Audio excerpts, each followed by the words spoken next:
1952 সালের সালাম বরকত রফিক জব্বর তারা সেদিন জাতের রক্তের বিনিময়ে আমরা বাংলাদেশে যে প্রতিশ্রুতি যেটি প্রস্ফুটিত হয়েছিল তাদের রক্তের বিনিময়ে 1971 সালের 16 ডিসেম্বর তার পরিসমাপ্তিভাবে সেই 52 সালের রক্তের বিনিময়ে শুরু হয়ে দেশের স্বাধিকার আন্দোলন।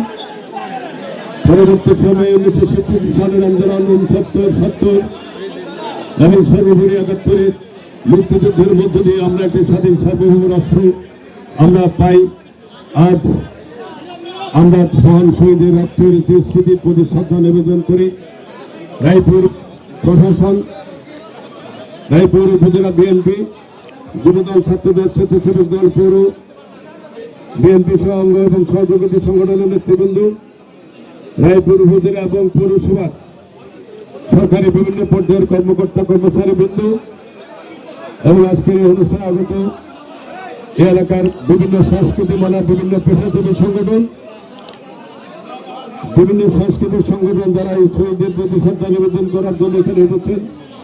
আমি সকলের প্রতি আন্তরিক কৃতজ্ঞতা ধন্যবাদ জানাচ্ছি।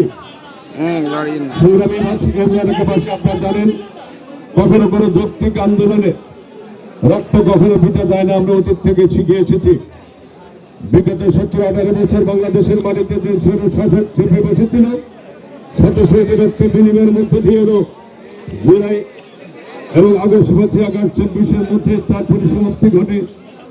বাংলাদেশের মানুষ গণতান্ত্রিক অধিকার ফিরে পাওয়ার জন্য এই লড়াই করেছেন বেগম খালেদা জিয়া এবং বিএনপির লক্ষ লক্ষ নেতাকর্মী, 62 লক্ষ নেতাকর্মীর মকদ্দমা, অনেকের রক্তের বিনিময়ে বন্ধুত্বের বিনিময়ে আজ একটি স্বাধীন সার্বভৌম গণতান্ত্রিক ব্যবস্থা প্রতিষ্ঠা করতে আমরা সক্ষম হয়েছি।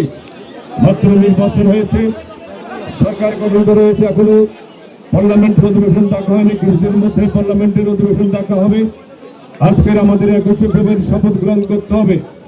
আমরা যে উদ্দেশ্য জনগণের নিকটে প্রতিশ্রুতি দিয়েছি, এই বাংলাদেশের দুর্নীতিমুক্ত বাংলাদেশ হবে, বাংলাদেশ হবে সন্ত্রাস মুক্ত বাংলাদেশ হবে, বাংলাদেশ হবে মাদক মুক্ত বাংলাদেশ, আগামী বাংলাদেশ হবে এদেশের বৈষম্য বিরোধী বাংলাদেশ, বৈষম্যহীন বাংলাদেশ হবে, যাতে করে মত নির্বিশেষে সকলের সমান অধিকার আমরা প্রতিষ্ঠিত করতে পারি।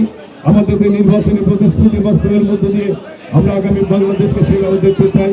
তাই আমাদের নেতা তারেক রহমানের নেতৃত্বে আগামী দিনে একটি সুষম বাংলাদেশ প্রতিশ্রুতি লক্ষ্যে আমরা ওনার হাতকে শক্তিশালী করার জন্য প্রত্যেকটি নেতা কর্মীকে দায়িত্বশীল পরিচয় দিতে হবে। কারণ এদেশের জনগণের প্রত্যাশার চেয়ে অনেক বেশি শত ষড়যন্ত্র চক্রান্তের মধ্য দিয়ে এদেশের জনগণ আমাদেরকে 2/3-এরও বেশি মেজরিটি দিয়ে ক্ষমতায় বসিয়েছে। জনগণের প্রত্যাশা পূরণে যদি আমরা ব্যর্থ, আমাদের নেতা কর্মীদের আচার আচরণ, কথাবার্তা, চলাফেরা সকল কিছুর মধ্যে একটা আধুনিকতা, একটা ভদ্রতা, নম্রতা, কোন রকমের অশালীন, অসভ্য এবং জনগণের কাছে কোনো প্রশ্নবিদ্ধ হয় এ ধরনের কোনো কিছু আমাদের পক্ষে করা সম্ভব হবে না।